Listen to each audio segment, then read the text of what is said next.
Alex Jiménez presenta Coloquio, el programa económico de la semana.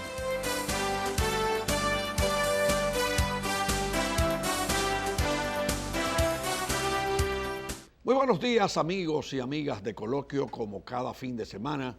Aquí estamos en Telesistema 11 y Coral para analizar la temática económica del país.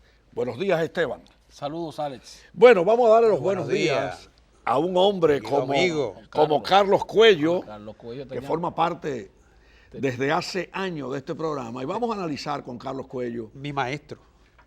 Claro. Esta fue mi escuela, ¿eh? Una escuela de debate económico. Hace mucho que no venía por aquí, Carlos Cuello. Pero vas a venir todas más las ahora. veces que me inviten. Pero vas a venir ahora. Va a venir mucho más ahora. Queremos, Carlos, después de saludarte y recibirte, que analicemos el primer cuatrimestre del año 2019 en materia económica. Camino ya al quinto mes del 2019. Hay muchos temas.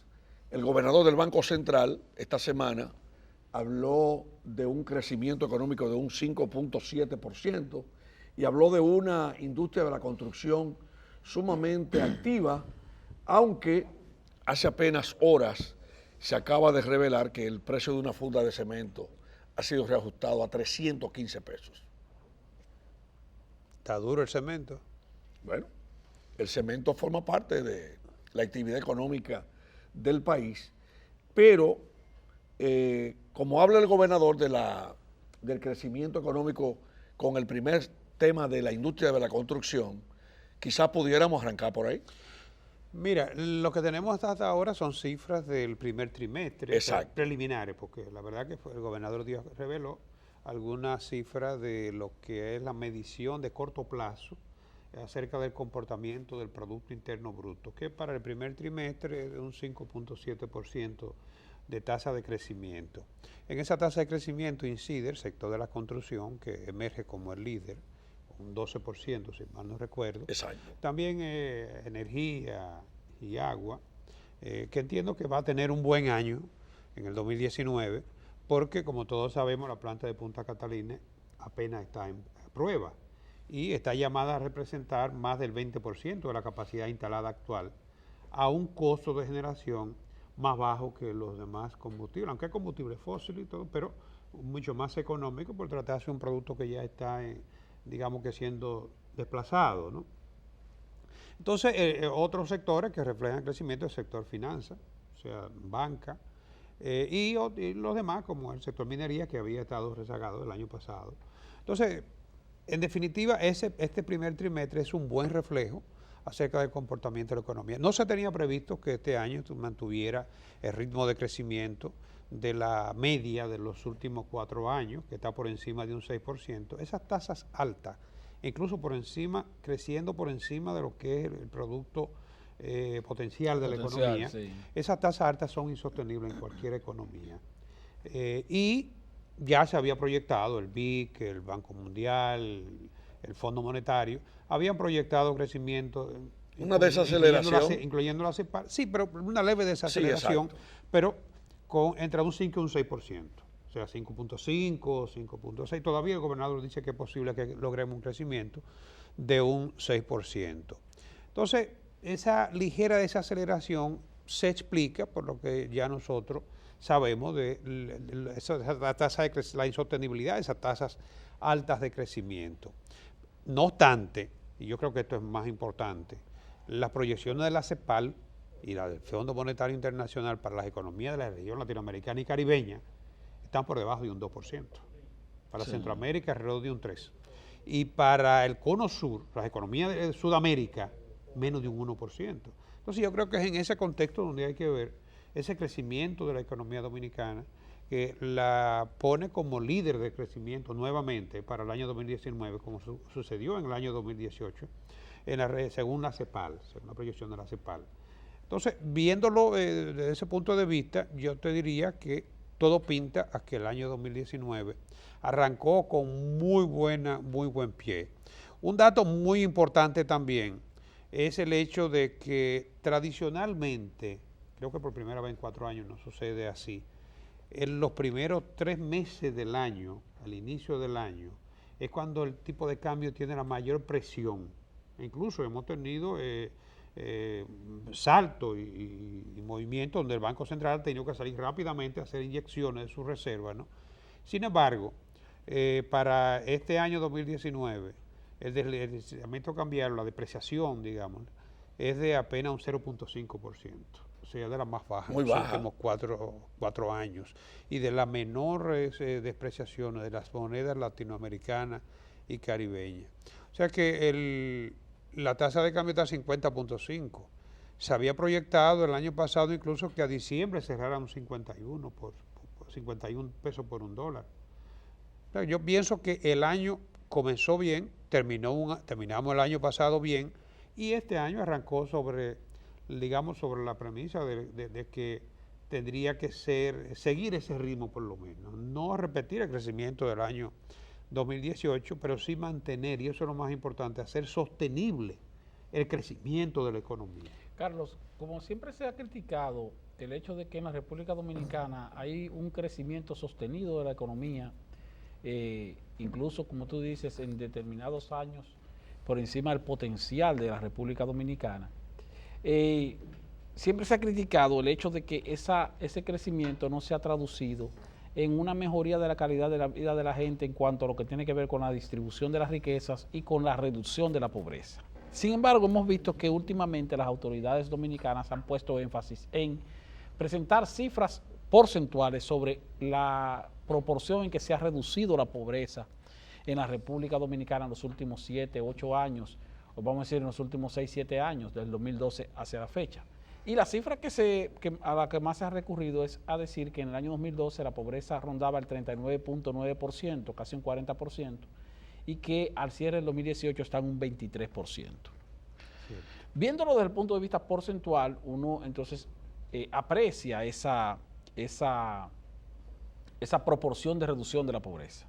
Sin embargo, y es algo que me ha llamado la atención, el gobierno no parece ser coherente en cuanto a la permanencia de la asistencia social hacia el mismo sector, porque no se anuncian cambios o desplazamientos de determinadas familias que se supone que ya no están en pobreza, que ya no deberían recibir asistencia social, para transferirle esa asistencia social a las familias que tal vez no la están recibiendo, y me refiero con esto a los programas de subsidios del Estado, el SIUBEN principalmente. Pero además, cuando uno compara la cantidad de tarjetas Solidaridad que están recibiendo o aportándole a familias en la República Dominicana, es muy superior en términos proporcional o porcentual la cantidad de pobres que estarían siendo beneficiados con asistencia social que la cantidad de pobres que existen con base en las estadísticas de reducción de pobreza que presenta la propia autoridad. Entonces, ¿no crees tú que esto es una contradicción? Porque entonces se mantiene la asistencia social a sectores que se supone que ya no están en pobreza. Mira, yo pienso que donde hay crecimiento en una economía es porque se están creando riqueza. Y donde hay riqueza, obviamente es que tiene que haber oportunidades. Una de las críticas que se hace a los empleos, por ejemplo, sabes que el empleo es el camino más corto para tú reducir la pobreza, sí, para tú redistribuir en la economía, dándole oportunidad, no darle pescado, también, sino enseñarle a pescar, ¿no? Exacto. Lamentablemente tú sabes que las cifras del empleo convergen en que alrededor de un 56, entre un 56 y un 58% es informal. Está en la informalidad, sí. Deja mucho que desear, pero es una fuente, es un medio de ingreso. Pero son empleos. Son empleos, claro. Incluso, déjame decirte, algunos de ellos probablemente con remuneraciones mayores. Remuneraciones mayores. Exacto. El tipo que te trabajaba contigo, que tiene el periódico, que ahora tiene una computadora en la casa y que trabaja de la casa, claro, al destajo, y probablemente no se va a emplear. Claro. Entonces, yo no digo que todo el empleo informal, que no todo necesariamente hay que considerarlo porque sea informal es malo. La tendencia de la economía de la economía actual, de la información, tú sabes, que se viene acompañada de esos grandes cambios en lo que es la modalidad del empleo.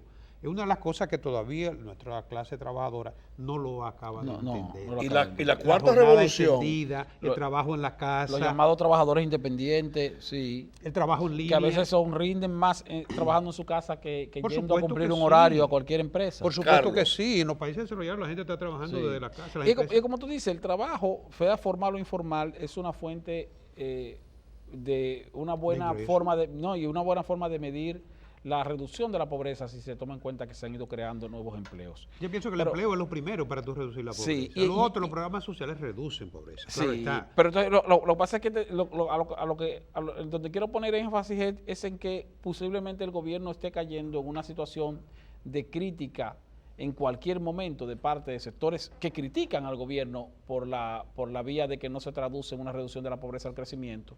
El hecho de que si estás reduciendo la pobreza, no deberías estar dándole asistencia social a familias que se supone que son pobres, porque cuando lo contabilizan, entonces tú dices, Mira, entonces, hay más pobres de lo que tú estás diciendo, mira, los o le estás subsidios- dando subsidio a gente que no son pobres y que en su condición vulnerable tal vez quiere seguirlo manteniendo así para que no caigan en la pobreza otra Totalmente de vez. acuerdo contigo. Mira, los subsidios directos son muy difíciles de controlar. El dominicano cuando le dan es difícil que entregue. Ya yo Que no después tú le necesito. retires, que tú le quites, sí. Entonces, esos subsidios directos, además se prestan también para el manejo de clientelismo, ¿no?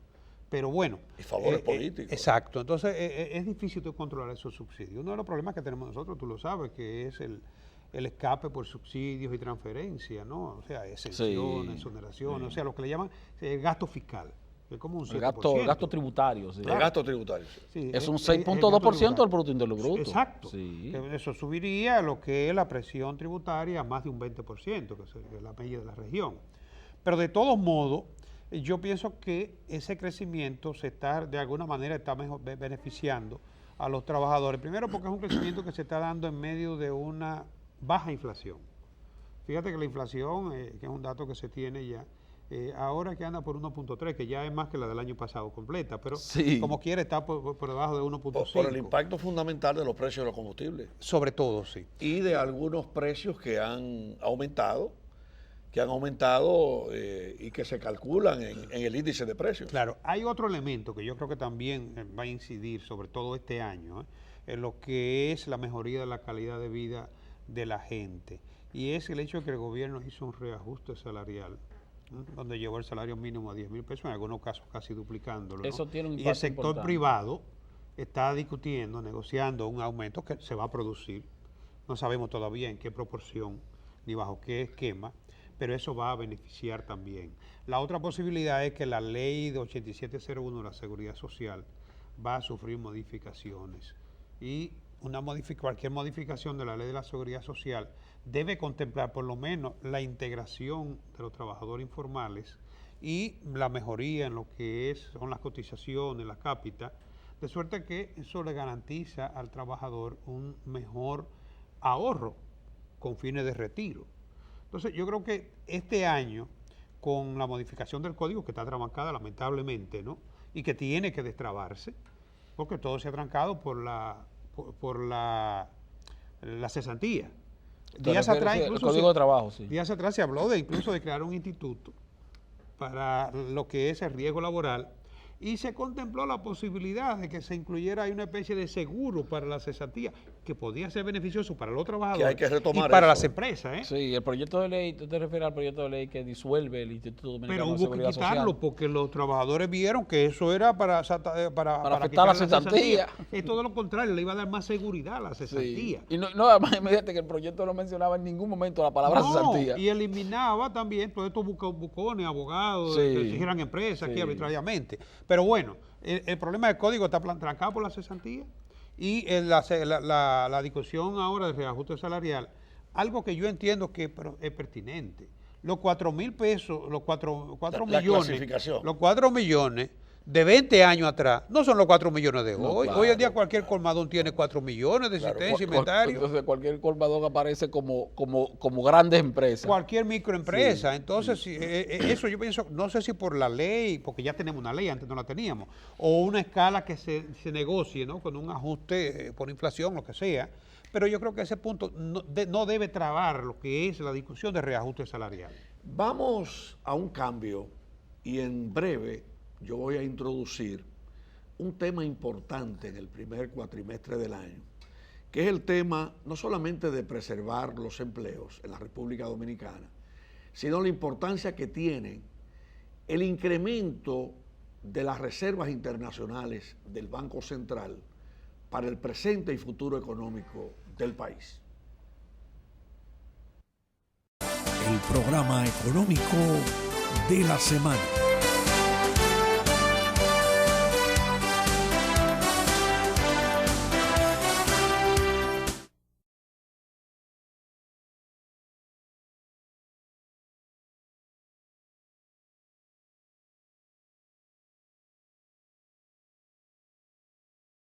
El programa económico de la semana.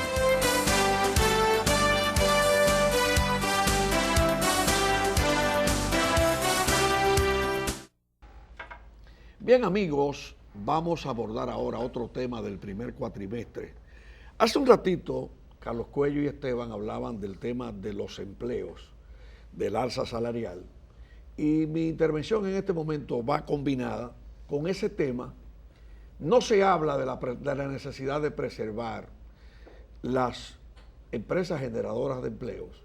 Y por otra parte, yo quiero introducir, para desarrollarlo también, la importancia que tiene que la República Dominicana acumule miles de millones de dólares en reservas del Banco Central para cubrir, por lo menos, como establecen las metas de los organismos internacionales y del propio Banco Central, 4 meses de importaciones. Carlos, el primer tema, aquí se habla de todo, pero no se habla de preservar las unidades que generan los empleos. No necesitamos un equilibrio en ese sentido, porque aquí, por ejemplo, también se está obviando que con la cuarta revolución industrial va a cambiar el tipo de empleo en la economía dominicana. Está cambiando. Y está cambiando. En toda parte. Claro. Mira, con respecto al Banco Central, mira, la primera función de un Banco Central es manejar la política monetaria. La política monetaria dispone de varios instrumentos para aumentar o reducir los agregados monetarios. Si se produce un incremento desproporcionado de los agregados monetarios, eso se va a traducir en un alto nivel de inflación. Si el Banco Central financiara al gobierno, eso también puede producir inflación, como lo vivimos en el pasado. Si el Banco Central se ve careciendo de reservas, no para apuntalar el tipo de cambio, sino para estabilizarlo, como ha sucedido en los últimos tiempos, ¿no? Un Banco Central sin reserva no puede incidir sobre lo que es el tipo de cambio de su moneda. Entonces, si vamos a buscar la gestión del Banco Central, primero que hay que destacar es que se ha trazado desde el año 2012 un objetivo meta inflación que lo ha venido cumpliendo. Incluso el año pasado muy por debajo, porque el objetivo meta inflación es un 4% más o menos, con un rango de variación de 1%, y el año pasado fue de apenas 1.2%, el más bajo en los últimos 37 años. Sí. Entonces, en estos momentos, como tú destacas, ¿por dónde se busca la fortaleza de un banco central? Cuando el país no tiene una moneda que es a la vez una divisa, una moneda dura, como es el caso de Estados Unidos o el euro, tiene que tener niveles de reserva para respaldar la moneda. Esas reservas pueden estar en metales preciosos, pueden estar en moneda dura. La mayoría de los bancos centrales tienen moneda dura porque les genera un rendimiento, ¿no? Exacto. Y hoy en día, incluso más del 50% de las reservas internacionales de todos los bancos centrales en el mundo, incluyendo China y Japón, están en dólares. El certificado del Tesoro. Sí, certificado del Tesoro. Entonces, sí. en República Dominicana tenemos 4 meses de importación de reserva monetaria. Tenemos el tipo de cambio, como destacaba anteriormente, relativamente estable. Y en medio de que, y esto hay que destacarlo, el gobierno se ha manejado con déficit moderado, como se quiera, ¿no? Según el ministro de Hacienda, la deuda es sostenible. Pero en la preocupación por la deuda, siempre lo hemos dicho, no es el coeficiente de relación deuda-PBI, es la proporción que tenemos que destinar de los ingresos, de los limitados ingresos tributarios para hacerle frente que en estos momentos para atender el servicio intereses solamente alrededor de un 20%. Sí. un para, porcentaje y respetable. para reenganche, el otro 20%, o sea, alrededor del 40% de los ingresos. De los Entonces, ingresos. yo creo que sí, que debe llamar la atención. Pero además, no se trata de que la deuda sea sostenible o no, o que el coeficiente sea alto o bajo. De lo que se trata es de que esa deuda se ha venido incrementando como consecuencia de los déficits que permanentemente vamos agregando año tras año con la aprobación del presupuesto. Sí, estamos utilizando la misma medicina cada año para cubrir el déficit presupuestario. O sea, Claro. de todas maneras no hemos tenido en los últimos años una congelación del gasto ni tampoco No. una reducción, sino un aumento constante del gasto para cubrirlo con, Una reforma fiscal. con endeudamiento. Una reforma fiscal. Es una especie de que reforma puede- fiscal. Claro, que puede ser Sí. una mejor asignación del gasto e incremento de las recaudaciones, que lo puede lograr las recaudaciones por incremento de Una combinación, por, claro. por Sí. eficiencia recaudatoria, por eso no se ha producido. Recuerda que en la Estrategia Nacional de Desarrollo en el 2016 debimos llegar al 16% e incluso bajar el ITEVI, ¿tú recuerdas? Para alcanzar esa meta. Y no lo hemos No se alcanzó logrado. esa meta, entonces por eso se quedó el ITEVI en un 18%. Exacto, entonces cuando se habla de reforma fiscal, la gente la idea que tiene es de que se van a aumentar los impuestos. Incluso se podría lograr una mayor eficientización simplificando la estructura tributaria. Y mejorando el estructura gasto. actual. No simplificándola, porque tú quieres pagar los impuestos y tú no sabes cómo se Sí, liquida un impuesto. exacto. Se supone que liquidar un impuesto debería ser fácil, sin amigable, complicaciones, sí. para que las personas espontáneamente vayan a declararlo. Pero las complejidades de la ley lo que hacen es que le dificultan al ciudadano el pago. Otra cosa, la tasa muy alta también tienden a producir alta evasión. De manera que hay muchas Y telas los por donde precios cortar. altos bajan el consumo. La otra parte también hay que revisar las exenciones. No digo que todas las exenciones sean malas, porque hay sectores y actividades que se han desarrollado gracias a que disponen de exenciones, que nada garantiza que esos recursos en las arcas públicas hubiesen tenido un mejor destino como inversión para la economía, ni mayor valor agregado que el que han tenido en esas actividades que hoy en día son punteras y líderes en la economía. Por lo eso menos, te digo. sí, por lo menos, siempre he dicho, en el caso de las exenciones fiscales, que la idea no debería ser eliminarlas, ni siquiera reducirlas, sino regularlas. Exacto. Porque el hecho de regularlas te va a hacer entonces... Y evaluar su impacto. Exactamente, Un mecanismo de evaluar su control. impacto, un mecanismo de control que automáticamente haría entonces que se retiren determinadas exenciones a determinados sectores cuando no cumplen con las metas a las cuales se comprometieron, porque ese es el punto aquí. Tú tienes, por ejemplo, y es un caso que quiero poner tomando en cuenta un sector específico, el sector de zona franca. Entonces, de repente tú ves que el Consejo Nacional de Zona Franca de Exportación anuncia, hemos aprobado la creación de una nueva empresa de zona franca.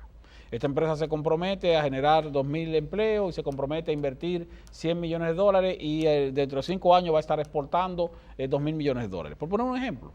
Ahora, al cabo de 5 años, tú no encuentras al Consejo de Seguridad de Zona Franca decir, esta empresa que hace 5 años dijimos que iba a estar generando, cumplió la meta, esta empresa está exportando, generó los empleos que se estableció y por eso vamos a seguir otorgando exenciones fiscales. Sí, o por lo menos decir, esta empresa que no cumplió con todo lo que se comprometió, ¿por qué no cumplió? Exacto. Y como no cumplió, en este momento estamos retirando las exenciones fiscales. Exacto. El caso del O sea, no es turismo también. eliminar las exenciones, sino velar porque esas exenciones tengan el efecto para el cual han sido creadas. Así es. Exacto. Así es. Pero yo te digo, si fuéramos a evaluar la política monetaria, bueno, tipo de cambio, Sí, relativamente eso estable, está estable. tasa de interés, bueno, tan estable están que tú vas a la feria de vehículos y te financian hasta 5 o 6 años con tasa, Sí, con tasa fija. Sí. Entonces, cuando tú tienes esos indicadores en la economía, de alguna manera, eso es porque la gente los agentes económicos tienen confianza.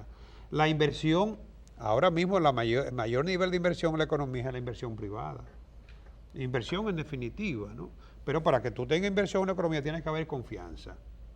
Inversión extranjera directa, ya creo que en el primer trimestre primer lleva un trimestre. 800 y pico de millones de dólares Sí, en el pero primer mucho el trimestre. primer trimestre del año pasado, sí. Entonces, esas inversiones, esas decisiones por parte de los agentes económicos no se producen en un ambiente donde tú tienes desconfianza sobre la estabilidad macroeconómica.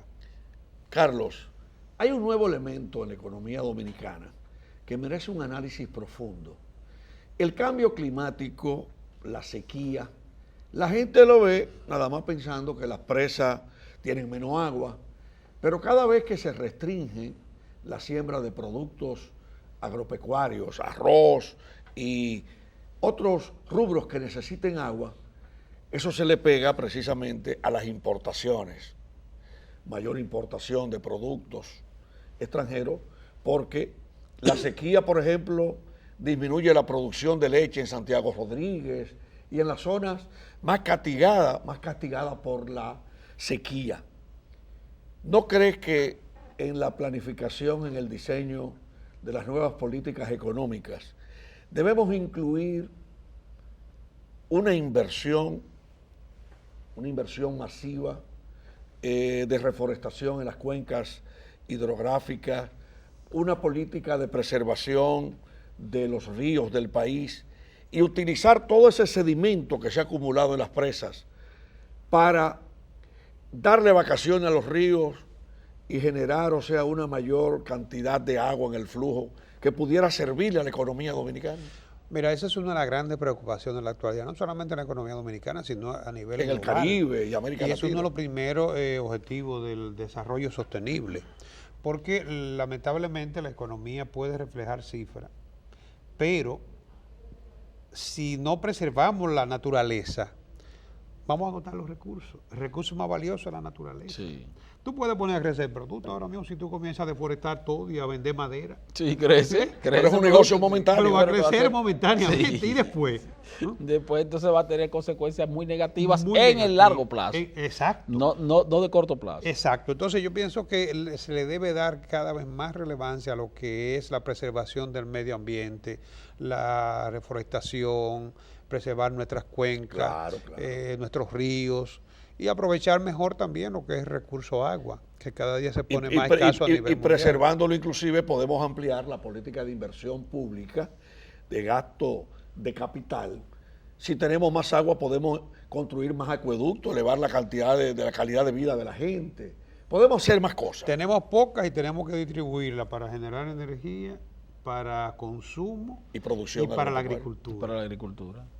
Pero bueno, te lo dice, y lo dijiste en términos de prioridad para consumo humano, para la agricultura y en tercer punto, para generar energía. Pero todas son imprescindibles. Pero todas son imprescindibles. Todas. La energía, bueno, hay otras energías alternativas, pero en el caso de consumo humano y de agricultura, estamos hablando de lo mismo. Sí, es lo mismo, porque al final una cosa se relaciona con la otra. Claro. En cuanto a las necesidades. que tiene la humanidad. Otro tema económico de importancia. Hace unos días el vicepresidente ejecutivo de la CDEE, Rubén Jiménez Bichara, nos decía en un encuentro que hay que pensar en más allá de Punta Catalina en cuanto a la planificación de nuevas plantas para hacerle frente al crecimiento continuo de la demanda de energía. Ese es un punto que hay que meter en agenda para el debate económico y la planificación de política. Estamos logrando éxito con la energía alternativa, pero se necesita... Muy lento todavía. Muy lento, pero se necesitan plantas grandes de aquí al 2025-2030. Bueno, el proyecto más grande que se ha instalado en los últimos tiempos es el de Punta Catalina. Sí, claro que sí. Va a tener un costo más bajo, pero sigue siendo combustible fósil. Sin embargo, la matriz energética ha cambiado mucho. Era de un 85 aproximadamente de dependencia derivado del petróleo, sí. En el año 2000.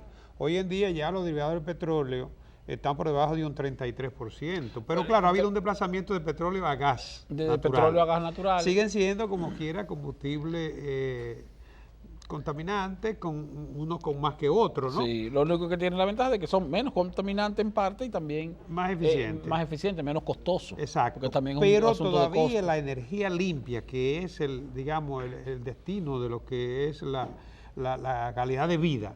Por ejemplo, los países nórdicos ya tienen planes de que en el 2030 toda la energía va a ser energía limpia. O sea, tienen respeto y cuidado por el medio ambiente, ¿no? Nosotros vamos un poquito lentos, hemos estado avanzando, ¿eh?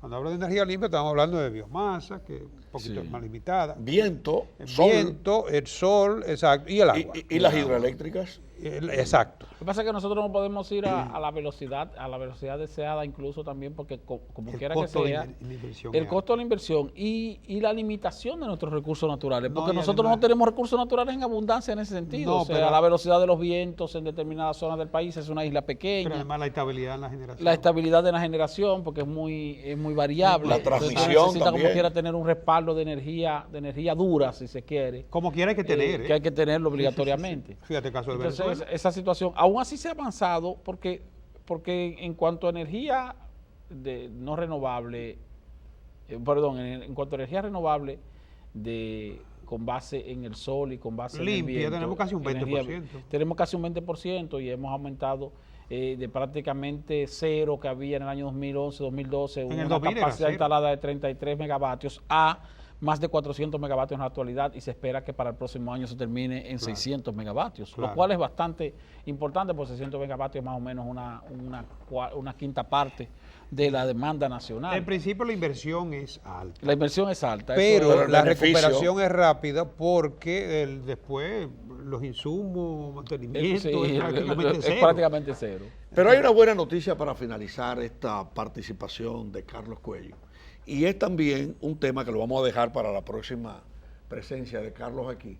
La reconversión de plantas eléctricas que van a utilizar gas natural en la zona este del país, que también abaratarían el costo de Ha generación. cambiado la matriz Exacto. de generación. Carlos, muchas gracias. Gracias a ustedes, señores. Nosotros Claro, me Me seguimos. siento honrado aquí entre ustedes. No, pero ya tú vas a venir más ahora al programa. Y vamos a agradecerle a Carlos. Y en un momentito venimos con el último segmento del programa de este día, Impuestos y Negocios. El programa económico de la semana.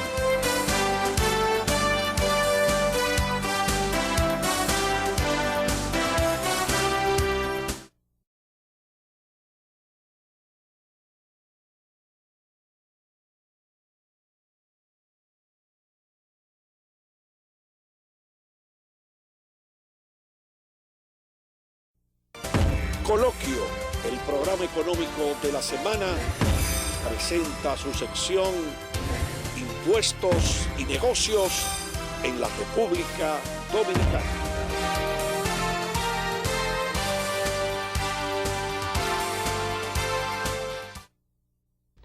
Bien amigos, vamos a dar los buenos días en el segmento Impuestos y Negocios a Carlos Castillo, otro gran integrante de este segmento. Hoy Pedro Mato no está con nosotros, pero está Carlos Castillo. Buenos días. Muy buenos días, Esteban.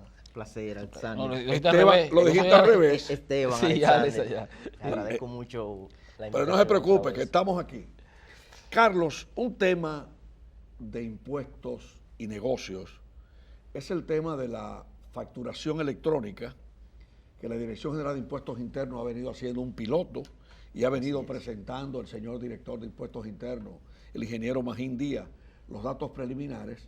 Hablaba recientemente de una prueba con 10.000 facturas electrónicas. Con 10.000 facturas electrónicas. Bueno, a Y principio... me gustaría, Esteban y a mí, que arranquemos por ahí. Sí, a principio de mes pudimos observar en las noticias cómo ya se generó la primera factura electrónica por una de las empresas situadas aquí en República Dominicana.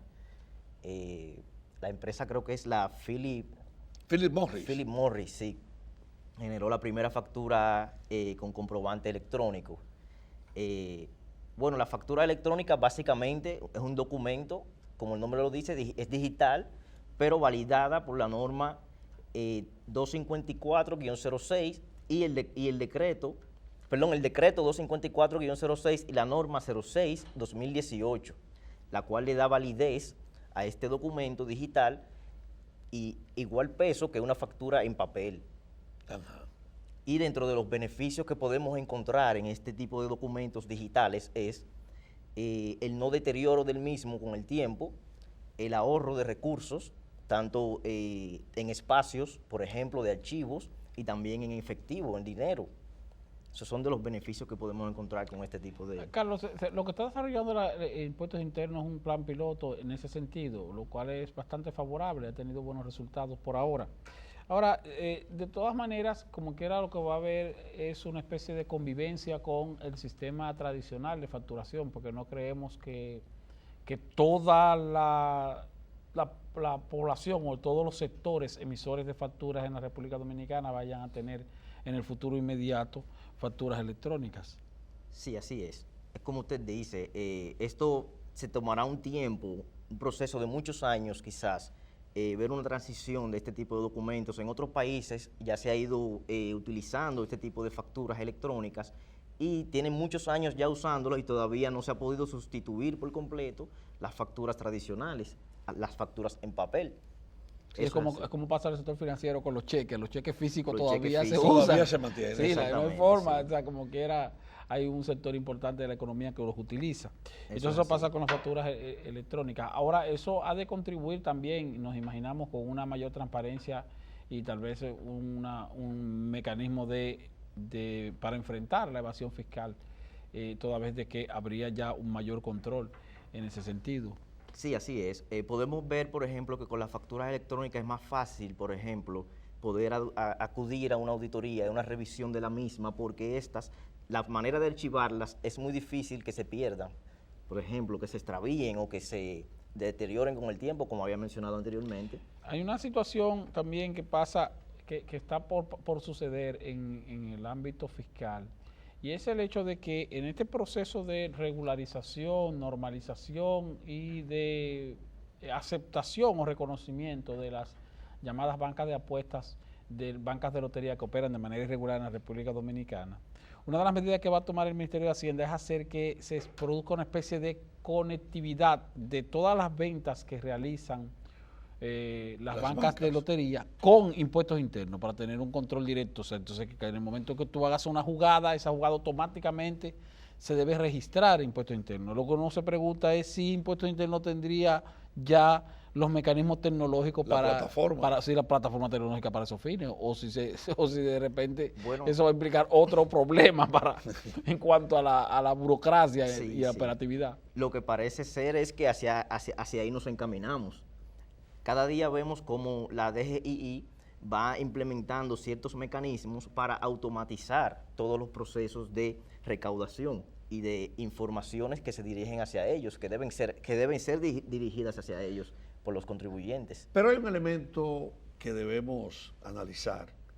Esa transformación tecnológica, a pesar de que la DGI todos los meses emite un informe sobre las recaudaciones, pero en comparación lo que tenemos hoy a lo que teníamos hace 5 años, se puede hablar de un porcentaje más o menos ¿cuál sobre el incremento de las recaudaciones?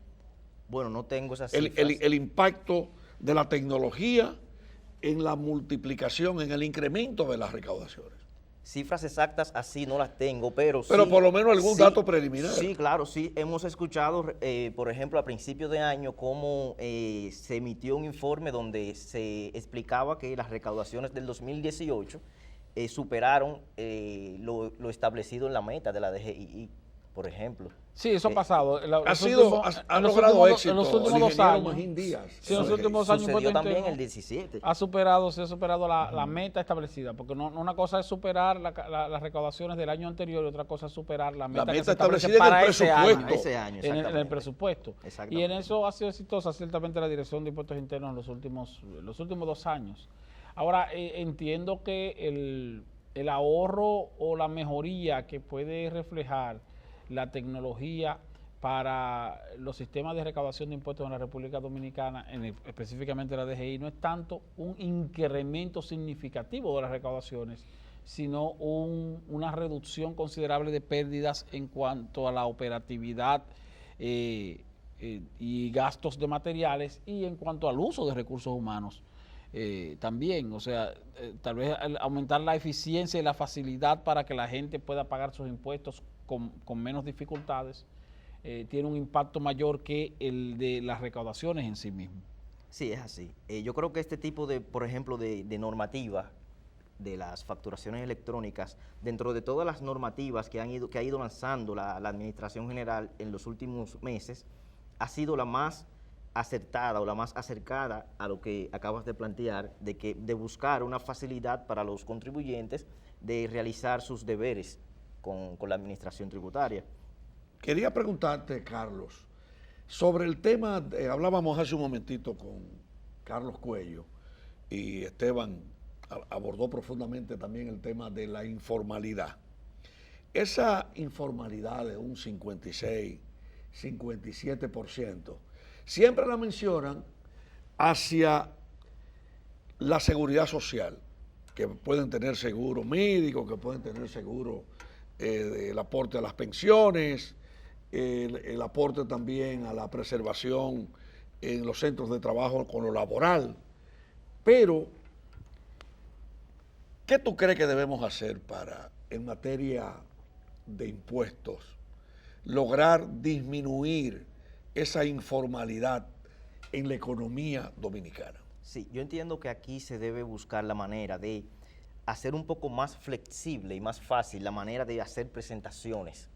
Las presentaciones impositivas, por ejemplo, los formularios de presentación son muy complejos para las pymes y empresas que están iniciando en el mundo, en el mundo del comercio. Y esto muchas veces les impide a ellas acudir a la formalización. Sin embargo, lo que hemos visto es en lugar de ver una simplificación en ese sentido, lo que hemos visto en los últimos años es una mayor complicación. Mayor Porque complicación. ahora hay más normas y Así es. más requisitos en cuanto a vamos a decir, a completar los formularios para el pago de los impuestos. Eso sí dificulta ciertamente la operatividad de las microempresas. Y también aumenta sus costos operativos, porque entonces, ¿qué tiene que hacer el microempresario? Contratar, aunque sea de forma de iguala, los servicios de algún contador que le lleve, Pero los eso registros correspondientes. tiene un costo. Eso tiene un costo muy alto y no un contador cualquiera, un contador que sepa especialmente del área de impuestos. Sí, que sepa Necesita de un impuestos. contador en la actual coyuntura una mayor actualización Una mayor por lo actualización. rápido que va la normativa. Exactamente. Un contador aquí, por ejemplo, en lo que va de año, tiene que actualizarse cada 15 días. Cada 15 días. Cada 15 días. No me digas. o Tiene sea, que actualizarse todo con las normativas y todo eso. Porque la DGI va constantemente cambiando las reglas de juego. Así mismo es. Uno Pero de los es una temas, situación complicada. Sí. Es una situación uno complicada. de los temas que más se debatió a principios de año, el tema del anticipo, que inclusive la DGI puso en su red, o sea, para que emitieran las opiniones Sí, sí. a principio. ¿En qué paró el asunto? Todavía estamos esperando. ¿Te refieres al régimen simplificado de régimen tributación, simplificado de el tributación, nuevo régimen? Sí. Que se hablaba de que iba a eliminar el anticipo. Y empresas, o sea, que no iban a reportar como ITEVI, la que se te hace digo, actualmente. Exactamente, mensualmente, sino que solamente lo iban a hacer anual y eso le disminuiría el costo de tener un personal que le trabaje esa área. Se por está ejemplo. esperando, entonces. Todavía se está esperando. Sí. Eso lo anunció de manera prácticamente para aplicación inmediata el presidente Danilo Medina en su discurso de rendición de cuentas el 27 de febrero. Y cuando digo de manera inmediata, en el sentido de que tú sabes, cuando el presidente anuncia algo es porque ya eso está Después el lista. ministro de Industria y Comercio habló también de eso. Sí, y Ministro de previamente también se había hablado de eso. Y ya vamos por el mes de mayo y finalizando el mes de mayo y todavía eso no ha salido. Lo que pasa es que no es el metro. Va lento, lleva su proceso. No es una obra muy popular. Entonces, bueno, tipo de sí, cosas se también. lleva al paso. ¿Cuál sería, Carlos, el impacto de la adopción de una medida como esa, o sea, del anticipo, para un sector que lo vemos hasta en el debate del salario con el tema de la reclasificación de las empresas, que vemos 4 sectores establecidos en una ley que ordena la reclasificación industrial? Una ley que data del 2008, ¿eh? ¿Eh? Sí. Del 2008 data esa ley, ya tiene 10 años y no se Y aplica. no se aplica y vemos todos los conflictos que genera. Pero, ¿cuál sería el impacto económico para las micro, pequeñas y medianas empresas que se adoptara una medida como la que se espera del anticipo? En la parte del anticipo, esencialmente, dicen que sería positivo. Yo digo que es relativo. Decir que es positivo o sería negativo, no me atrevo a irme por uno de los dos lados, porque también el anticipo es una de las facilidades actualmente que tienen los empresarios para dividir el presunto pago de impuesto anual en 12 cuotas. O sea, el anticipo no es más que la presunción de que como este año tú obtuviste tanto de renta y pagaste tanto de impuesto, ese mismo monto yo te lo voy a dividir en 12 cuotas, asumiendo que el próximo año tú tendrás una renta parecida a la de este año. En caso de que sea más, entonces, como ya tú me has pagado ese monto en cuotas, pagarás menos impuestos en un solo pago. En todo caso, el anticipo afectaría o afecta a las empresas cuando éstas el año siguiente tienen niveles de ganancias o por debajo de las que tuvieron el año anterior o registran pérdida. Exactamente. Porque entonces ahí tú tienes ya pago por adelantado una parte del impuesto sobre la renta de una renta que tú no obtuviste. Que no obtuviste, Sin exactamente. embargo, sí, y entiendo tu punto. Sin embargo, en un escenario donde la empresa registre un nivel de rentabilidad parecido cada año o que vaya creciendo lentamente, Exacto. el anticipo hasta cierto punto va a favor de la empresa porque es una especie de pago diferido mensual, en una proporción, por supuesto, Exacto. de ese impuesto sobre la renta que como quiera, si no existiera, al final del año vas a tener que pagarlo Vas a tener junto. que pagarlo como o sea, sea, en tú un no solo te- pago. eliminar el anticipo no elimina el compromiso de pago de ese monto del anticipo. Que yo- Sí, porque todo tiene su pro y su Sí, contra. tiene su compromiso. Que de opinión yo tengo que el anticipo no debería ser eliminado así radicalmente, sino ponerlo a juicio del empresario. Por ejemplo, usted decide si quiere pagar el anticipo o si no quiere pagarlo, pero al final de año usted tendrá que pagar sus Como impuestos quiera tiene como que sea, pagarlo, claro, sí. exactamente. Entonces, Entonces, no hay forma de esa liberarse es mi de eso. opinión con respecto a eso. Pero al final, Claro, lo que pasa es que el Estado lo aprovecha porque es una especie de adelanto. De adelanto, exactamente. De impuestos sobre la renta, entonces le permite al Estado capitalizarse. sí, Exacto. ingresos. Sí, tener ingresos Por seguros adelantado. por adelantado. Recurrentes, sí, exactamente.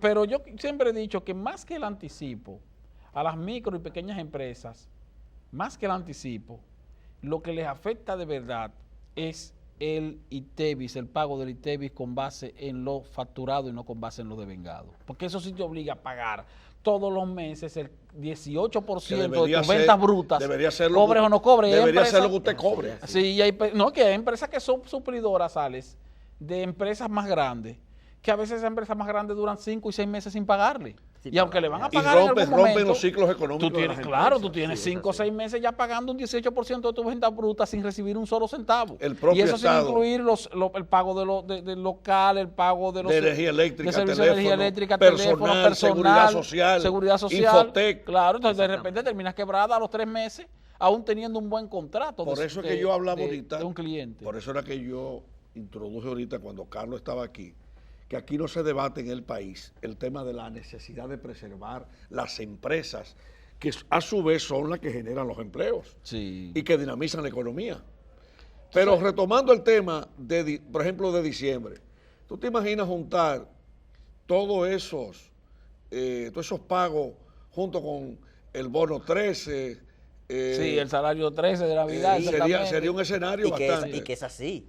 bastante complicado. Todos esos pagos se juntan en diciembre regularmente. Sí, se juntan en Es diciembre. así, Si a sí, eso tú claro. le agregas también el anticipo que te están exonerando claro, es así. en cuanto a fecha de pago, no precisamente en Pero no cuanto que tú vas a a dejar de exención, pagarlo. como quiera tiene que No, pagarlo. no, claro. O sea, una situación ahí que se torna complicada. Entonces, el ITEVIS viene siendo también una especie de anticipo para aquellas empresas que venden a crédito y reciben y hacen su facturación a crédito, pero entonces ese ITEVIS que todavía no han recibido porque no les han pagado, tienen que pagárselo al Estado. Sí, pero que eso sí es mucho mayor que el anticipo, porque Sí, ese es el claro, equivalente al 18% de tus ventas De brutas. tus ventas brutas, exactamente. O sea, eso así. es 18% es prácticamente Es así, una quinta es así. parte. Que se supone que el ITEVIS es un impuesto, es como un costo. O sea, el ITEVIS es un impuesto que se agrega al servicio, al valor Claro, del claro. servicio, que no es un impuesto per se que sale del bolsillo del empresario, sino que viene del consumidor final. O sea, de la persona o la empresa que compra al final Sí. el producto o el servicio. Entonces, ¿qué le quita ese criterio en el momento del pago a la DGI, por ejemplo, cuando esa factura fue venta a crédito? Sí. Le quita el criterio del tipo de impuesto que es. En ese momento, claro. Sí, exactamente, es una especie de distorsión. Tienes Exactamente. razón. Mira, Carlos, vamos a agradecer tu presencia en el segmento Impuestos y Negocios y quería utilizar estos 2 minutos para agradecer a todos los que ven este programa en la República Dominicana y en el mundo y además hacer un comentario favorable a los recientes cambios en el Banco Popular Dominicano, una institución modelo con recursos humanos muy capaces y esos cambios fueron anunciados esta semana. El Banco Popular es un banco dominicano, un banco exitoso, y felicitamos por esa renovación con tanto talento. Sí, claro que sí. La verdad es que se hizo una especie de renovación que ratifica, por supuesto, a Manuel A. Grullón como presidente del Consejo Que de ha Administración triunfado del como Grupo presidente Popular. del grupo. Pero ahora tiene un esquema mediante el cual tiene una presidencia del grupo, presidencia del Consejo de Administración del Grupo Popular, una presidencia del Consejo de Administración del Banco Popular, un nuevo presidente ejecutivo, tanto en el del grupo Grupo como en el Popular, banco. como un presidente ejecutivo del banco, del banco como principal filial de ese grupo. Así que felicitaciones al Banco Popular. Y Esteban, ¿cómo despedimos coloquio cada semana? Que Dios bendiga al pueblo dominicano. Hasta la próxima.